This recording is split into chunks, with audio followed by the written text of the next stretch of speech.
Hello, Vacho. Let's read a given question. The question says a thin uniform rod of length L and certain mass is kept on a frictionless horizontal table with a massless string of length L fixed on one end. Top view is shown in the figure. The other end of the string is pivoted to a point O if a horizontal impulse P is imparted to the rod at a distance x equal to L by n from the midpoint of the rod. We can see the figure. Then the rod and string revolves together around the point O, with rod remaining aligned with the string. In such a case, the value of n is dash. So इस question के लिए जो की concept यहाँ पे we need to understand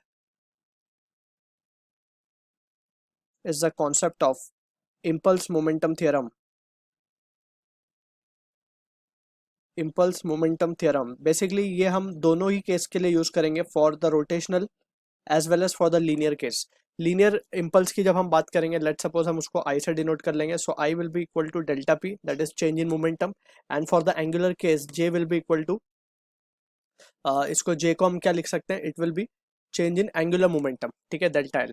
सो ये basic formulas हम use करेंगे along with the concept also. यहाँ पे हम डिस्कस करते हैं साइमल्टेनियसली. तो सबसे पहले हमें बोला गया क्वेश्चन में कि हमने एक लीनियर इंपल्स इंपार्ट किया है. इसको टॉप व्यू से हम देख सकते हैं, हॉरिजॉन्टल इंपल्स है, बेसिकली लीनियर है, ये पी से डिनोट किया गया है इसको. ठीक है, अब यहाँ पे हमने इसको आई से डिनोट कर लिया एक्चुअली. तो यहाँ पे हम लिख सकते हैं कि P will be equal to change in momentum. तो अब क्या होगा बेसिकली यहाँ पे जब हम इसको इंपार्ट करेंगे तो इस रॉड के पास एक तो रोटेशनल इफेक्ट आएगा. लेट्स से ये ओमेगा से रोटेट करेगा and it will be having some linear velocity, let's say V naught.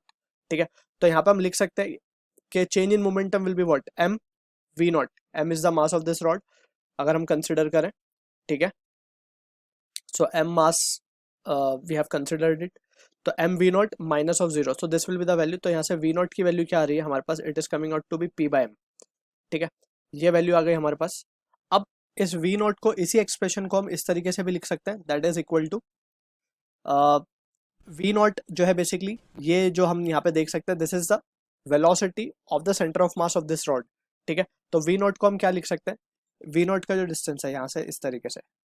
ठीक है, so it will be at a distance of 3L/2 from the figure हम देख सकते हैं. So it can be written as R omega, यानी कि 3L/2 into omega and that will be equal to P by M. ठीक है ना, इसको लेट से हम एक्सप्रेशन नंबर 1 बोल रहे हैं अभी. ठीक है, ये हो गई बात लीनियर इंपल्स की. क्लियर. सो नाउ अब हम बात करते हैं एंगुलर इंपल्स की. राइट, सो एंगुलर इंपल्स को हम क्या लिख सकते हैं, angular impulse J will be equal to change in angular momentum. ठीक है, अब जे क्या होगा बेसिकली, जैसे हम लिखते हैं एंगुलर मोमेंटम को हम लिखते हैं मोमेंट ऑफ मोमेंटम. राइट, वैसे ही हम एंगुलर इंपल्स को लिखेंगे. एंगुलर इंपल्स को क्या लिख सकते हैं in terms of linear impulse, that is R perpendicular into the linear impulse P. Right, जो कि बेसिकली जो टॉर्क का इफेक्ट हम लिखते हैं आर परपेंडिकुलर इनटू फोर्स, उसी तरीके से we can write this value of J, that is the angular impulse R perpendicular into P. P is nothing but the linear impulse, it is L final minus of L initial.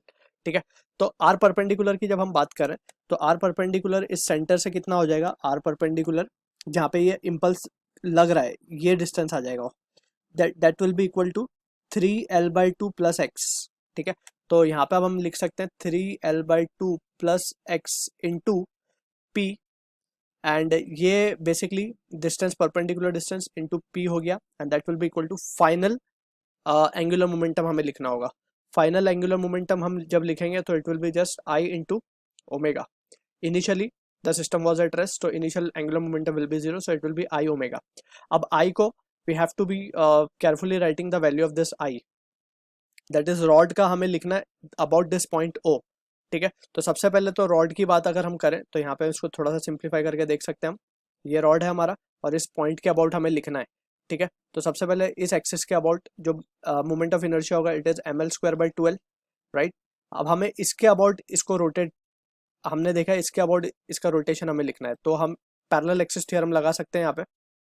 ठीक है ना, parallel axis theorem हम जब लगाएंगे इन दोनों के बीच में, so it will be just ml²/आई की वैल्यू क्या आ जाएगी, ml²/12 प्लस इसका मास m कंसिडर कर रहे हैं, रॉड का मास m इंटू जो जो डिस्टेंस है, ये वाला जो डिस्टेंस है, इसके सेंटर से जो डिस्टेंस होगा, रॉड के सेंटर से जो ओ का डिस्टेंस होगा वो कितना होगा, 3L/2 है बेसिकली. राइट, सो 3L/2 का स्क्वायर यानी कि 9L²/4. ठीक है, इसको जब हम सिंप्लीफाई करेंगे so this can be written as 9 इसको एक बार चेक कर लेते हैं। ये आ जाएगा L/2 3L/2 का स्क्वायर यानी कि 9L² 4। ये वैल्यू सही है।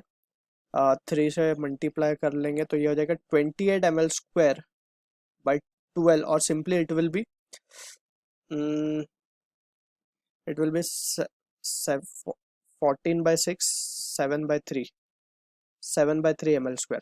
ठीक है, तो ये आ गया मोमेंट ऑफ इनर्शिया। तो यहाँ पे सब्स्टिट्यूट करेंगे 7/3 mL² इंटू ओमेगा और यहाँ पे ये वैल्यू आ रही है 3L/2 plus x into P, right. तो इसको just for the calculation purpose हमने ये शो किया यहाँ पे। अब हम क्या कर सकते हैं, फ्रॉम फ्रॉम वन ओमेगा की वैल्यू सब्स्टिट्यूट कर सकते हैं इन द अबव इक्वेशन। तो we can write 3L/2 plus x into p and that will be equal to 7/3 mL² into omega को फ्रॉम इक्वेशन 1 हम क्या लिख सकते हैं, we can see it has to be 2p/3 ml, right. एक m से एक m कैंसिल, p से p कैंसिल और यहाँ से एक l से एक l भी कैंसिल। तो बच क्या रहा है हमारे पास 3L/2 plus x that will be equal to 7/3, एक l बच रहा है यहाँ पे इंटू 2 भी बच रहा है। ठीक है, तो फर्दर इसको सिंप्लीफाई करने से वी कैन सी हमें x की वैल्यू चाहिए, x और l में रिलेशन बेसिकली। तो x will be equal to what 14/3l minus of 3L/2। On simplification अगर हम इसको देखें एंड यहाँ पे भी डिड अ मिस्टेक स्लाइटली, ये 3 3 9 बचेगा यहाँ पे, तो this will be the value and यहाँ पे भी ये हो जाएगा 9 एंड दिस विल बी 2। तो अब इसको सिंप्लीफाई करने से वी कैन सी 28 माइनस 27 यानी कि L/18, राइट।